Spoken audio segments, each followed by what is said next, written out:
morning, good afternoon, good evening. Many Zimbabweans have found themselves irritated, to say the least, by the views of some Africans, Black Africans in particular, who have insisted that Mugabe was a Pan-Africanist hero. I think we need to discuss this to really define what a Pan-Africanist hero and what a hero is. Because this doesn't make any sense at all. Let's just listen to this and we can comment on it. That Mugabe is not really the evil, but the Western powers. So what's your take on that? Well, President Kaunda is a human being. He is entitled to an opinion. He was expressing an opinion. That's not a fact.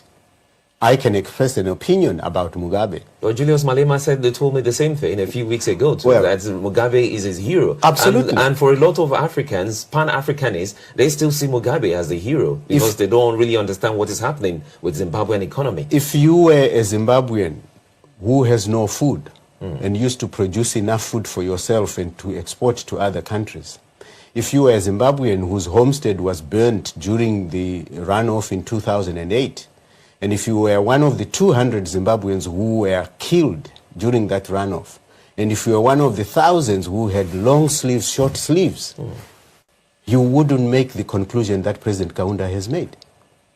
But if you were judging Mugabe in terms of the history of struggle, 1962 to 1980, 1980 to 1995, you would say Mugabe is a hero of the struggle, and you won't take that away from him. It's a fact. Yeah, but what happened between 1995 and the present day? Mugabe changed. He became a dictator. He abused the rights of his citizens. The economy collapsed under his stewardship. But don't you think people in the inner workings, like former colleagues, made him to be what he is? Look, I don't think we should take the blame game. This is very unfortunate. Mugabe likes to blame other people for his failings and his mistakes. Zimbabwean leaders like to blame other people for their failings. Let us accept that the buck stops with us. We are responsible for our condition. If other people force us to do things that we don't believe in, it's not their fault, it's our fault. But Dr. Ben, what do you think?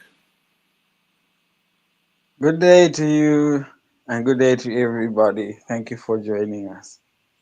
I think, we needed to actually talk about this. What is Pan-Africanism and how do you measure a man or a woman to be a Pan-Africanist?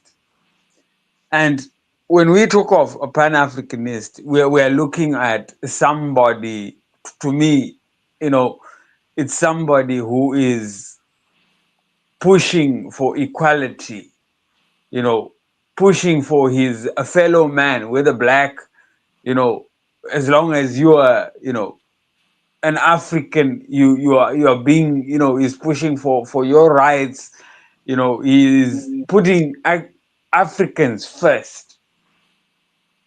That's the definition that I come up with. Somebody that fights for us as Africans. And our biggest mistake, especially with those that are in leadership positions, they have decided to always pat each other on the back. No matter how wrong you are doing, they pat each other back on the back. Well done, well done. This one here is a visionary. Is somebody that we should follow. Is an inspiration. But we all know what they are doing has got absolutely nothing to do with being a Pan-Africanist. But we still call them that.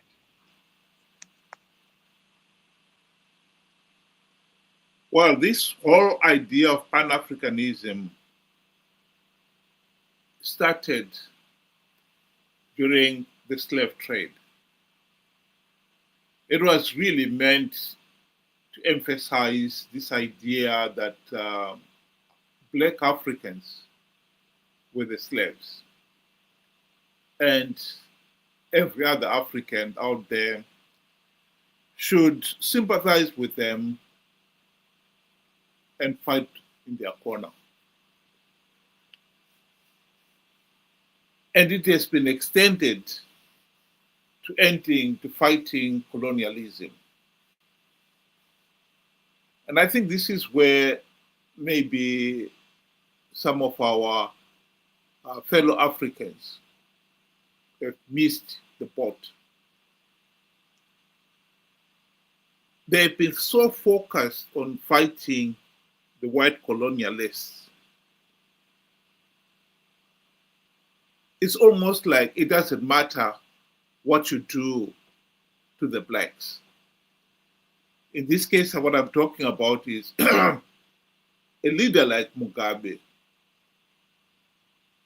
He can ride roughshod over his fellow blacks, but as long as he's seen as a champion fighting the white colonialists, the first bit doesn't matter. That is what is wrong with some of these Black Africans.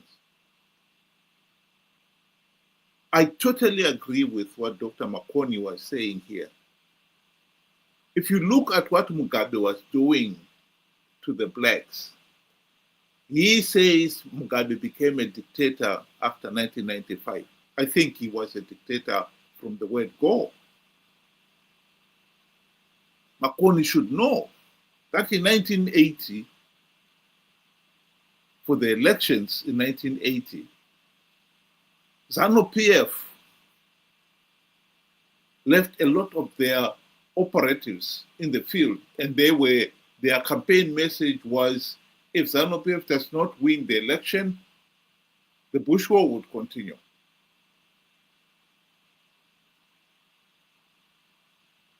That was surely violating the rights of the ordinary blacks, denying them their right to a meaningful say in the governance of the country.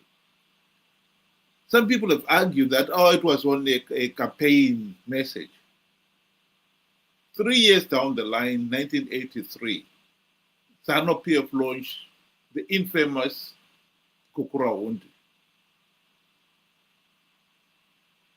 where many believe over 20,000 ordinary defenseless civilians were killed. The primary purpose of that was to assert ZANU-PF's dominance. Where is the looking after a fellow black person there? And why is it that all these other blacks have turned a blind eye to it? They've been totally indifferent to what was happening in Zimbabwe. And they've never condemned him. Mugabe was a dictator. And I totally agree with Makoni. To consider him a hero, regardless of what he did, is unforgivable.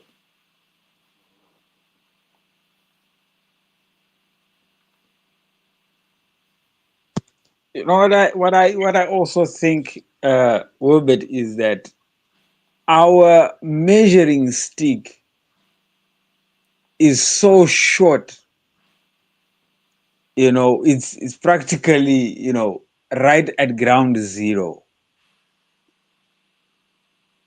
When you are looking at the Mugabe era, and everybody knows, because everybody, has read about it, has seen it, and it's a case study, for most universities and schools of things that shouldn't be done. We have a situation where almost 3 million Zimbabweans are in different countries. It's actually over 3 million, because 3 million is in South Africa just alone, that have ran away, for political reasons, economic reasons, and so forth. If he was such a good man and he did so well, why did his people have to run away and look for a better life elsewhere when he is, the golden man or the golden boy? You have a situation where every election in Zimbabwe has been marred with violence, forcing rural people to vote where they don't want, and politicizing, rigging, and so forth. Where is that Pan-Africanism? Where is this Mugabe, the great Pan-Africanist, in those activities? We have a problem where, and I've seen it a lot, especially with African leaders, when they pay courtesy calls amongst each other, they leave good words to say, such a great man is doing so much for his people, and yet you can see that his people are starving, his people are being denied a free, fair, and credible election, and so forth. Why are we doing that? Why are we making giants out of people? Sorry, excuse me. Out of people that are abusing their own people. Charity begins at home. And if you see wrong and you let it be, you are part of that wrong. That's a sin of omission. And most African leaders are doing that. And it's sickening. Just like, what Dr. Simbamakoni said, those are things that are not based on facts. Mugabe left Zimbabweans right at the bottom of the food chain, right at, below, right underneath, a place where humans are supposed to survive. He put us so down there, and then we sing praise to say he was the greatest, he was amongst the examples that Africans should be. That is disgraceful.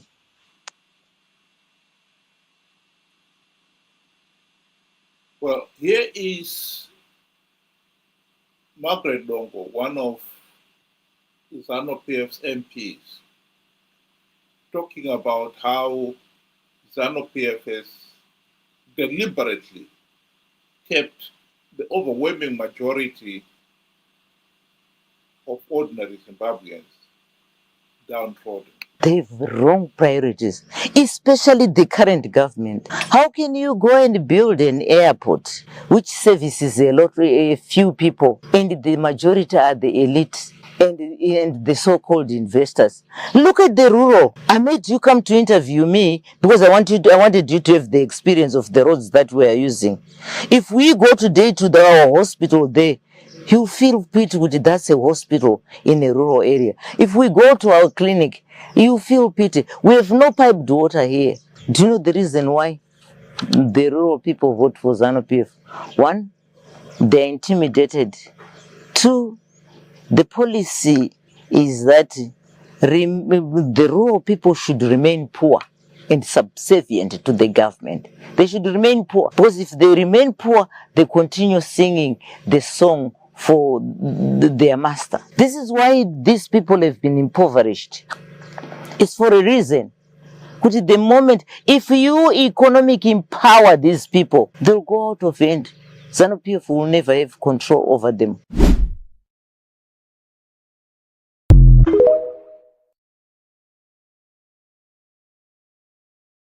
So, to reiterate what I said at the beginning, if we are judging a Pan-Africanist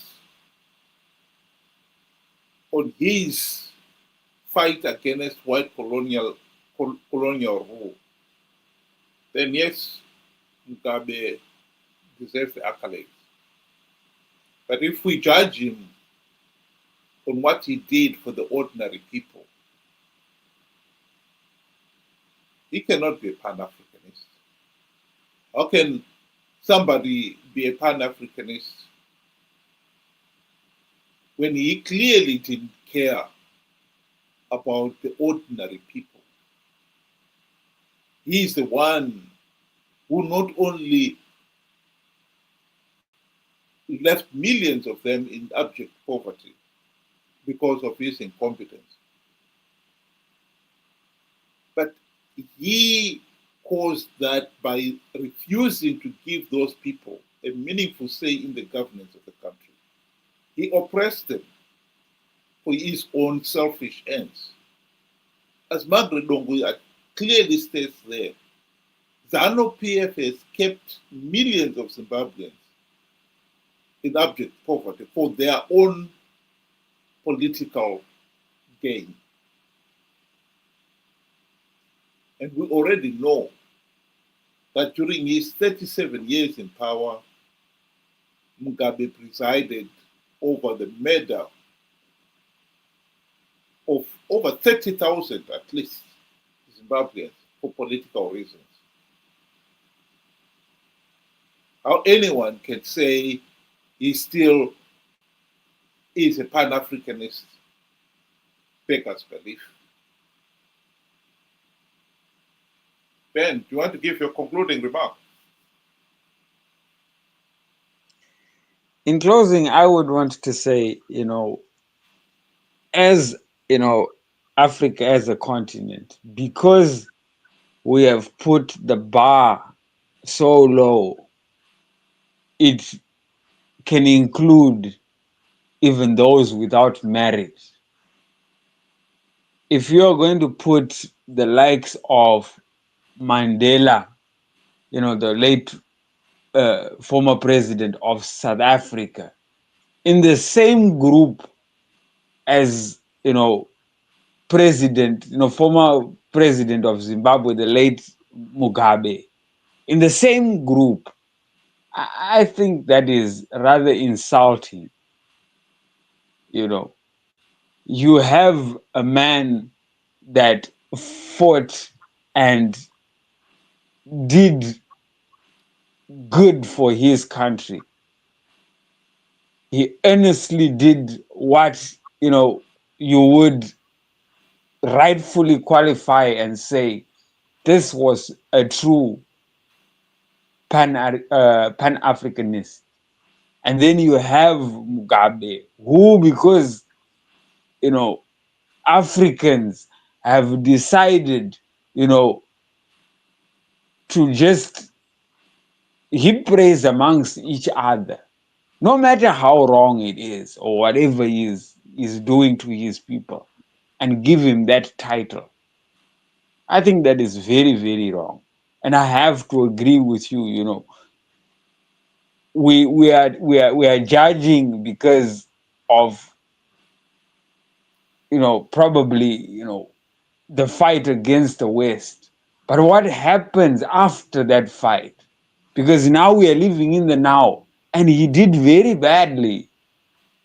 Mugabe abused his own people. That is a fact. Mugabe killed his own people. The books say so. History says so. So how then do we then put him and say he was an example? He was an example of not to be. Don't do what Mugabe did. That should be the message. That way we raise that bar a little higher, and everybody looks up towards the bar, not to look under. There is no achieving when something is right on the ground. We need it up there. Then we all strive to be good, and faithful Pan-Africanists. That is my take on the subject matter. I'll just close by giving Mugabe the floor to speak for himself.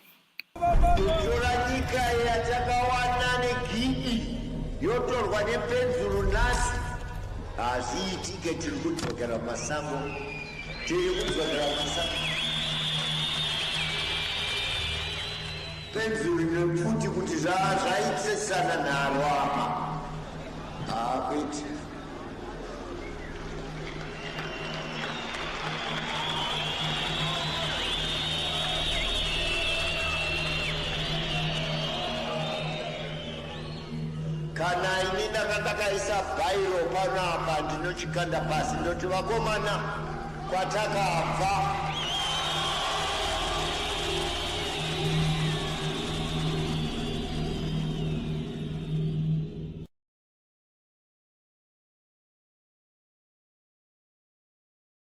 That was Robert Mugabe egging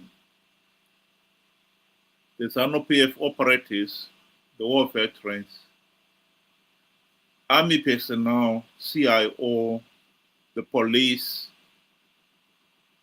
who carried out the murderous campaign of the 2008 elections. ZANU-PF had lost those elections, the March vote. They cheated on the vote count and contrived a runoff. And during the runoff, they committed some of the worst election-related violence that the continent has ever seen, such that SADC and the AU leaders refused to recognize him. They forced him to go into the GNU because of what he did. Can that person be a Pan-Africanist? I agree. We've lowered the bar so low that if we're going to allow people like Mugabe to be still considered Pan-Africanist heroes, then we don't know what a hero is.